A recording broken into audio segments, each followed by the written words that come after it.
विधानसभेच्या निवडणुकीतील राष्ट्रवादी काँग्रेस पक्षाच्या दुसरी यादी आम्ही आपल्यासमोर मांडतोय। महाराष्ट्रातले सध्याचं चित्र आपणा सर्वांना माहिती आहे। महाराष्ट्रामध्ये लाडक्या बहिणीला कशा पद्धतीने वागवलं जातं याचं उदाहरण सत्तारूढ पक्षाचे अहमदनगर जिल्ह्यातल्या एका नेत्याने बाळासाहेब थोरात यांच्या कन्येविषयी ज्या पद्धतीने भाषा वापरली, ती भाषा बघितली तर महाराष्ट्रातल्या लाडक्या बहिणींच्याबद्दल यांची मानसिकता काय आहे आणि आमच्या सगळ्या लाडक्या बहिणींना फक्त निवडणुकीपुरतंच गोंजारण्याचं काम ह्या सगळ्यांचं त्यांना बरं वाटावं म्हणून चाललंय। मनात असलेल्या गोष्टी आता ओठावर आलेल्याच आहेत। त्यामुळे बाळासाहेब थोरात यांच्या कन्येच्याबद्दल सुजय विखेंच्या सभेमध्ये त्यांच्या कार्यकर्त्यांनी काढलेले उद्गार हे महाराष्ट्रातल्या लाडक्या बहिणींना डोळे उघडणारे आहेत।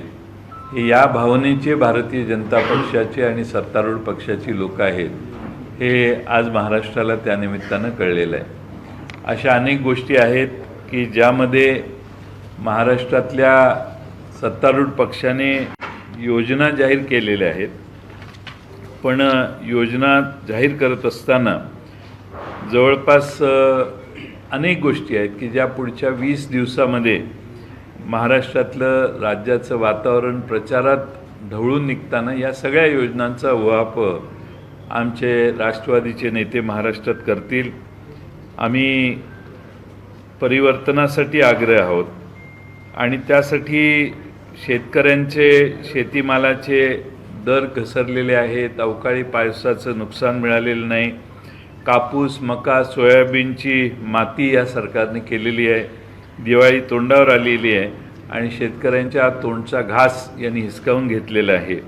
त्याचबरोबर उद्योगपतींच्या फायद्यासाठी हे सरकार काम करतंय। सोयाबीन आणि तेलबिया यांच्या आयातीला उद्योगपतींच्यासाठी त्यांनी परवानगी दिली आणि शेतकऱ्यांचं प्रचंड नुकसान केलं।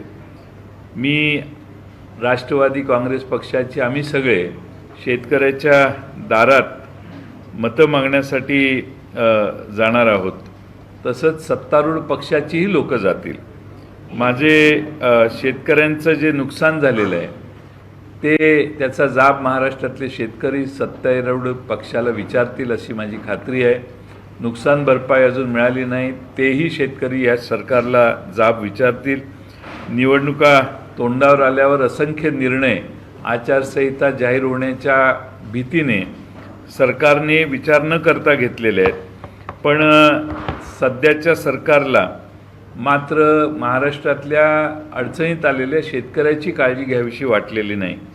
आता सरकारने जाहीर केलेल्या आकडेवारीनुसार महाराष्ट्रात मराठवाड्यामध्ये सर्वाधिक शेतकरी आत्महत्या करत आहेत। जून महिन्यापर्यंत गेल्या वर्षभरात तब्बल 430 शेतकऱ्यांनी मराठवाड्यात आत्महत्या केलेली आहे।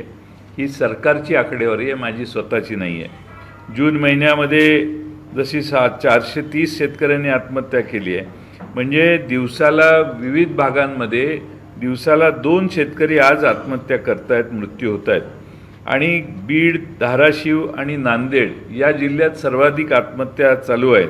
आपण निवडणुकीच्या गडबडीत असल्यामुळे त्या बातम्या कुठं पुढे येत नाहीत, परंतु ही महाराष्ट्रातली परिस्थिती आहे आणि संपूर्ण महाराष्ट्राचा विचार केला तर रोज 9 शेतकरी आत्महत्या करतायत, हे आजचं चित्र दुर्दैवाने आहे।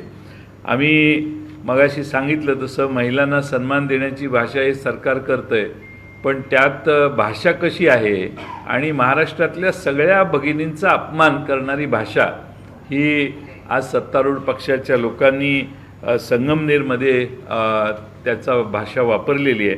त्याची किंमत महाराष्ट्रातल्या सगळ्या भगिनी या सरकारला मोजायला लावल्याशिवाय राहणार नाहीत असा विश्वास आहे। 1500 रुपये दिले, पण तेल आज 3000 रुपयाला मिळतंय। दिवाळीच्या फराळ करणाऱ्या आमच्या भगिनींना विचारा की सरकारबद्दल आमच्या भगिनी काय बोलतायत, आणि म्हणून या निवडणुकीत त्यांना उत्तर मिळेल असा मला विश्वास आहे। मी राष्ट्रवादी काँग्रेस पक्षाची दुसरी यादी आपल्यासमोर वाचतोय। विधानसभा मतदारसंघ 16 एरंडोल सतीश अण्णा पाटील। विधानसभा नंबर 111 गंगापूर सतीश चव्हाण। विधानसभा नंबर 135 शहापूर पांडुरंग बरोरा। 243 परंडा राहुल मोटे। 230 बीड संदीप क्षीरसागर। 44 आर्वी श्रीमती मयुरा काळे। 116 बागलान श्रीमती दीपिका चव्हाण। 119 येवला माणिकराव शिंदे। 120 सिन्नर उदय सांगळे। 122 दिंडोरी श्रीमती सुनीताताई चारोस्कर। 123 नाशिक पूर्व गणेश गीते। 141 उल्हासनगर ओमी कलानी। 195 जुन्नर सत्यशील शेरकर। 206 पिंपरी श्रीमती सुलक्षणा शिलवंत। 211 खडकवासला सचिन दोडके। 212 पर्वती श्रीमती अश्विनीताई कदम। 216 अकोले श्री अमित भांगरे। 225 अहिल्यानगर शहर अभिषेक कळमकर। 254 माळशिरस उत्तम जानकर। 255 फलटण दीपक चव्हाण। 271 चंदगड नंदिनीताई बाबुळकर कुपेकर। 279 इचलकरंजी मदन कारंडे। ही आमची यादी आहे। आणखीन थोडेसे राहिलेले आहेत, ते आज रात्री किंवा उद्यापर्यंत आम्ही यांची नावं प्रकाशित करू, जाहीर करू। आणि मला खात्री आहे की आम्ही सर्वच उमेदवारांच्या नावांचा बराच अभ्यास करून अनेक उमेदवार मागणी करत असताना देखील आम्ही त्यातनं मार्ग काढून सगळ्यांचं समाधान करण्याचा प्रयत्न केला आहे आणि आमच्यातले सर्वोत्तम आणि जास्तीत जास्त मतदान घेऊन विजयी होतील असे उमेदवार देण्याचं काम केलेलं आहे। महाराष्ट्रातल्या येणाऱ्या निवडणुकांमध्ये ही आमची आता दुसरी यादी आहे। तिसरी यादी कदाचित आपल्याला न भेटता परस्परच जाहीर करण्याची आपण मला परवानगी द्याल। जर मी मुंबईत असेन तर नक्की करेन। आपण सर्वांनी आम्हाला आत्तापर्यंत सहकार्य केलेलं आहे। मला खात्री आहे महाराष्ट्रातल्या शेतकऱ्यांचे, शेतमजुराचे, महागाईचे आणि बेरोजगार युवकांचे प्रश्न सोडवण्यासाठी महाराष्ट्र हे सरकार बदलण्याच्या तयारीत आहे। मला विश्वास आहे की आमचे हे सगळे उमेदवार आपल्या आशीर्वादाने, महाराष्ट्रातल्या जनतेच्या आशीर्वादाने यशस्वी होतील आणि निश्चितपणाने उद्याच्या महाराष्ट्रात विधानसभेत आमचे जास्तीत जास्त उमेदवार निवडून येतील। धन्यवाद।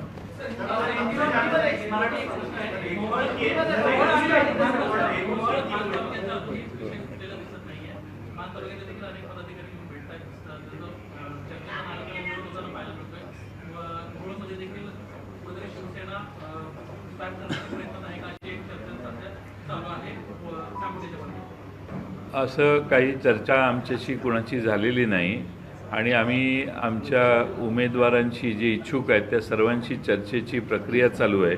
ही प्रक्रिया संपली की आपल्याला कदाचित संध्याकाळी आणखीन एखादी यादी आम्ही आपल्याला सादर करू। आम्ही त्यांच्याशी चर्चा चालू आहे, त्यातनं मार्ग निघेल असा मला विश्वास आहे।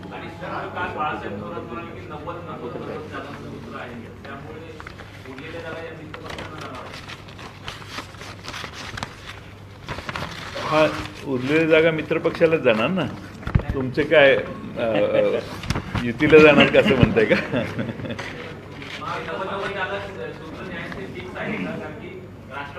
सूत्र मेरिटनं चाललंय। 90-90 अशा कुणीही संख्येवर अडून बसलेलं नाही आहे। ज्या ठिकाणी ज्यांचा उमेदवार निवडून येईल त्याला प्राधान्य देण्याचं काम आम्ही करतोय।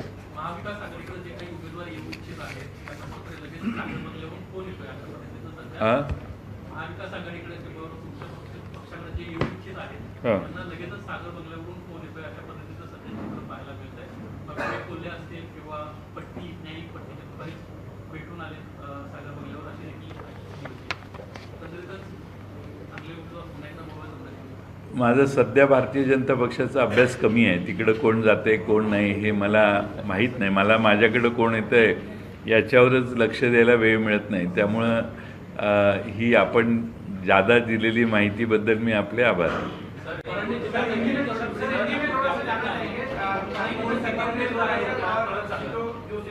तो इनका पहला मराठी में कर देते. आमची चर्चा चालू आहे शिवसेनेची.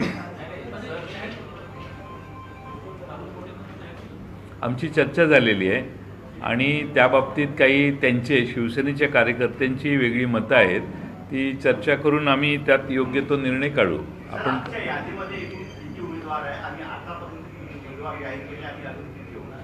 मी पुण्यामध्ये 45 उमेदवार जाहीर केले आणि आत्ताच्या यादीचे आपल्याला मोजून सांगतो. फोटो थोड्या वेळाने मिळेल. काय नाही ते तुम्हाला लिस्ट देणार ना. मला तुम्ही परवानगी दिली की इथनं उठलं की लगेच परवानगी.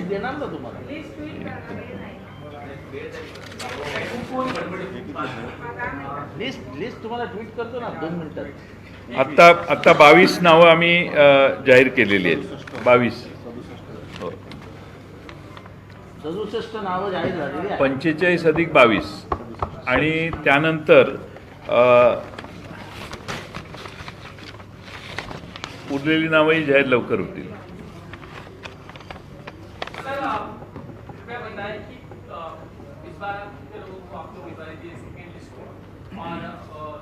मिलाकर आपका जो फॉर्मूला 90-90 का सामने आया है, क्या वो 90 है या 85 है, इसको लेके कंफ्यूजन? 90-90 का फॉर्मूला आप सबने 85 कितने हुए ये हमको बताया. विपक्ष के हमारे सामने वाले नेताओं ने भी 85 के बारे में हमारे गणित में सुधारना करने की कोशिश की, इसलिए मैं उनका भी आभारी हूँ. लेकिन 90 या 85 ऐसा कोई फिक्स फार्मूला हमारे में नहीं है. जहाँ जो चुन के आने की संभावना है वहाँ हम उस पार्टी का कंसिडरेशन करते हैं. इसलिए हम कोशिश कर रहे हैं कि हमारे सबसे अच्छे उम्मीदवार को सामने रखें.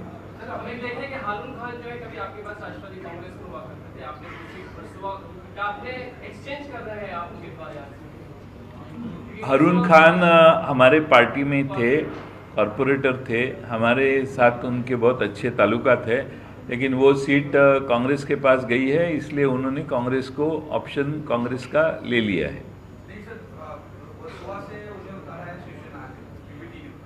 शिवसेना के पास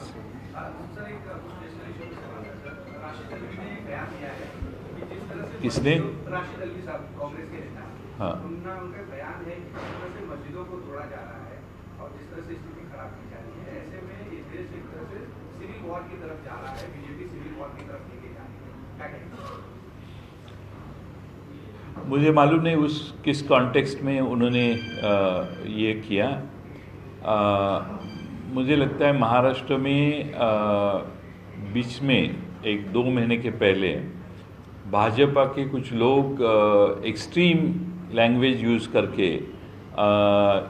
लोगों की भावना भड़काने की कोशिश में थे. लेकिन महाराष्ट्र में सभी वर्गों का और सभी कास्ट और रिलीजियस लोग जो है रिलीजन के लोग हैं उनका मैं आभार व्यक्त करता हूं कि लोगों ने रिस्पॉन्ड नहीं किया उनको. लेकिन कोशिश ये थी कि एक्सट्रीम लैंग्वेज इस्तेमाल करें. उनका बहुत कोशिश महाराष्ट्र में हुई कि इलेक्शन के पहले दंगे धोपे हो. लेकिन मैं सारे कम्युनिटी ख़ास तौर पे जिनके ऊपर ये शब्दों का और गलत लैंग्वेज का इस्तेमाल हुआ, वो सारे लोगों ने बहुत अच्छा समझदारी ली. और उनको मुझे लगता है कि वो लोग चाहते हैं कि आगे आके दंगे धोपे करने से बजाय हम वोट के ज़रिए भाजपा को उखाड़ के फेंक देंगे.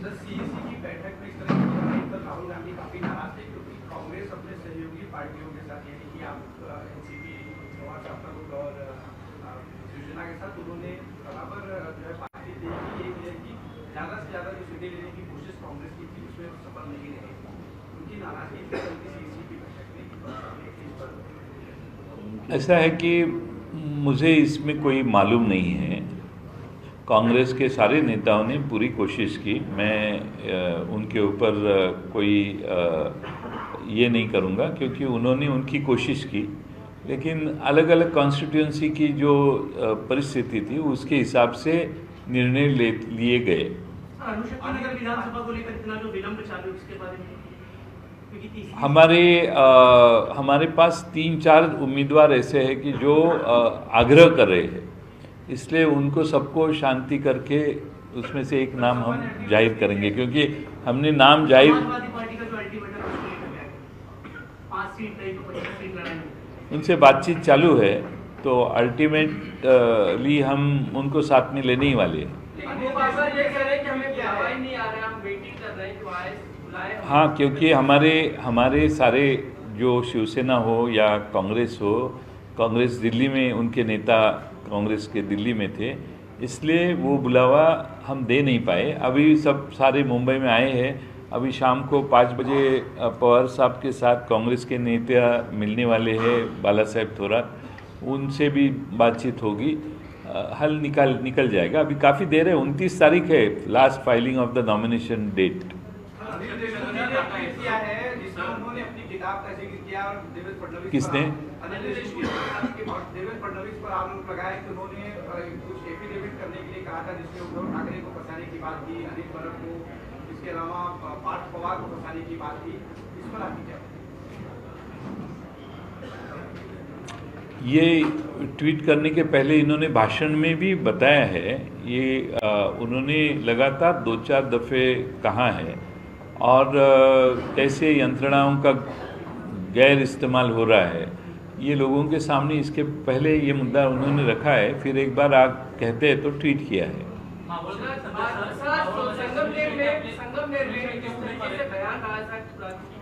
बेटी के बारे में सभा में दिया गया, उसको लेकर काफी रोष और नाराजगी है, उस बारे में क्या कहेंगे? इस तरह के बयान महाराष्ट्र में, जबकि एक और लाडली बहन महाराष्ट्र में लोकसभा के चुनाव के बाद जो भाजपा और उनके मित्र पक्ष है वो हार गए। चुनाव हारने के पहले सारी बहनों को बहुत तकलीफ ये लोग देते थे। ये पूरे महाराष्ट्र ने, देश ने देखा है। चुनाव हारने के बाद वो समझदारी से लेने लगे, और उनको समझ में आया कि बहनों को संभालना चाहिए, नहीं तो आने वाले इलेक्शन में पूरे के पूरे हार जाएंगे। इसलिए उन्होंने कुछ निर्णय लिए, लेकिन मन में जो भाषा थी, जो आप ओठों पे आ रही है, जो मन में विचार थे वो ओठों पे आ रहे। हमारे महाराष्ट्र की लाडली बहना के खिलाफ जिस तरह से बयानबाजी ये भाजपा के नेता दे रहे हैं, पूरे महाराष्ट्र की महिला, पूरी महाराष्ट्र की हमारी लाडली बहना बहुत खफा है सरकार के ऊपर। ऐसी भाषा अगर ये इस्तेमाल करते तो इनके 1500 क्या 15,000 दिए तो भी लोग इनको वोट नहीं देने वाले, क्योंकि बहनाओं के अपमान के हर कोई भी चांस ये लोग छोड़ते नहीं। हमारी लाडली बहनाओं के लिए पैसे दिए तो बहुत उपकार किए। इस हिसाब से हमारी महिलाओं के ऊपर बयानबाजी अगर भाजपा और मित्र पक्ष उनके जो है वो कर रहे हैं, तो मुझे लगता है महाराष्ट्र की लाडली बहना उनको बराबर सबक सिखाएंगी। अनुशक्ति नगर को लेकर के उम्मीदवारी आप लोगों के पास आने वाली है, ऐसी जानकारी मिल रही है, और क्या आप लोग वहां पर समाजवादी पार्टी से किसी व्यक्ति को उम्मीदवारी के तौर पर ले रहे हैं, या आपका अपना खुद का पार्टी का उम्मीदवार?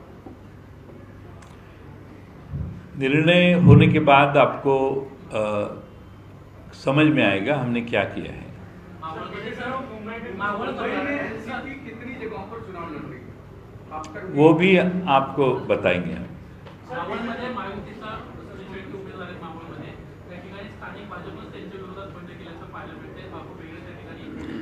माझ्या माहितीप्रमाणे मावळला सर्व पक्ष एकत्रित आलेले आहेत, आणि आमच्या पक्षाशी संबंधित असणाऱ्या सगळ्यांनी त्याच्या बाबतीत बैठका घेतलेल्या आहेत।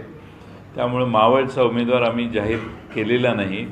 त्या सगळ्यांची आमच्याकडे एक भूमिका आहे जी आमच्या पक्षाचीच आहे, तर त्यांच्याशी सल्लामसलत करून आम्ही त्या बाबतीत योग्य ते पावलं टाकू। सर, अभी भी जीत को लेकर आप कितनी आश्वस्त हैं? योगेंद्र पवार एक और पहली बार, दूसरी बार अजित पवार ने देखो अभी 67 उम्मीदवारों का नाम मैंने घोषित किया। 67 के 67 चुन के कैसे आते हैं वो देखने का हमारा फर्ज है। हम सारी जगह पे जीतेंगे। महायुति में क्या अभी भी कुछ सीटें ऐसी हैं जिन पर अभी बातचीत चल रही है या इन सारी सीटों पर कमिशन हो गया? क्योंकि आज जब शिवसेना ने हम महाविकास आघाड़ी में है सर। महाविकास आघाड़ी में फिर भी शिवसेना यूबीटी ने अभी 3 और उम्मीदवारों की लिस्ट मुंबई की घोषित की है, तो क्या महाविकास आघाड़ी में सब कुछ क्लियर हो गया है? अभी भी कुछ चर्चा बाकी है? नहीं, अभी क्या है, अभी कोई मीटिंग नहीं होने वाली। फ़ोन पे काफ़ी लेन देन चल रही है। फ़ोन पे ये सीट हम, वो सीट हम, उसका डिस्कशन हुआ है और उस हिसाब से आप देखेंगे और भी सीटें जाहिर हो जाएगी।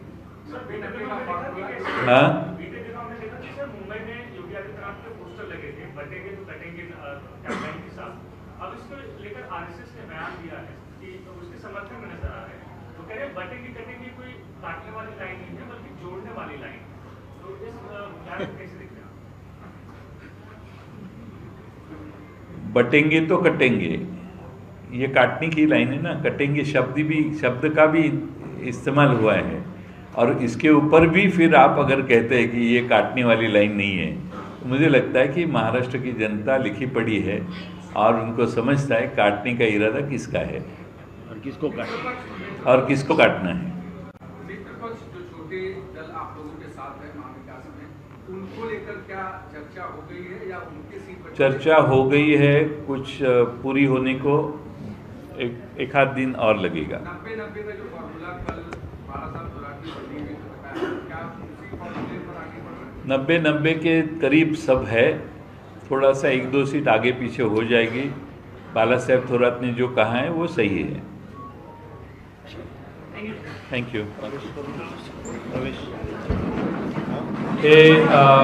गणेश 2 मिनट।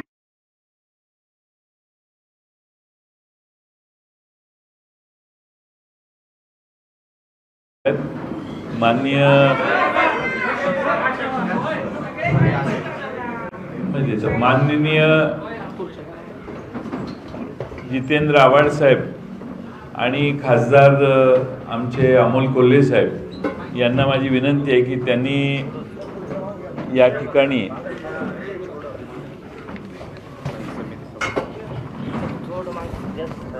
गणेश बबनराव गीते, स्थायी समिती नाशिक सभापती, महानगरपालिका नाशिक, त्यांच्याबरोबर तिथल्या नियोजन समिती, जिल्हा नियोजन समितीचे सदस्य ज्ञानेश्वर गामणे, सामाजिक कार्यकर्ते प्रमोद देवराम पालवे, माजी नगरसेवक विजय खंडेराव सानप, क्रांतीवीर वसंतराव नाईक शिक्षण संस्थेचे बाळासाहेब संपत धात्रक, गोकुळ बबनराव गीते, कृषी उत्पन्न बाजार समिती पिंपळगाव बसवंतचे संचालक, नाशिक तालीम संघ चे अध्यक्ष शरदप्पा बोडके, प्रतीक मच्छिंद्र पवार आणि विकास जयवंत दरगोडे आणि त्यांच्याबरोबर असंख्य सहकारी यांनी राष्ट्रवादीमध्ये प्रवेश करण्याचा निर्णय केलेला आहे। आपण मगाशी ऐकले की गणेश गीते हे आमचे नाशिक पूर्वचे उमेदवार आहेत आणि त्यामुळं त्यांचा आपल्या सर्वांच्या साक्षीने पक्षप्रवेश आज होतोय। धन्यवाद। झालं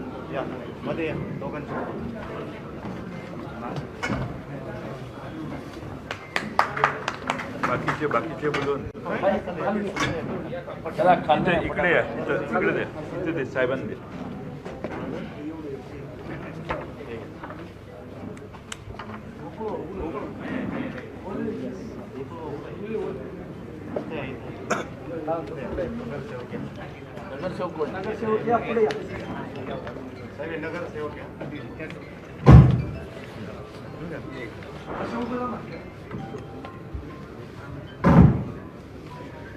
चला गीते साहेब, अभिनंदन।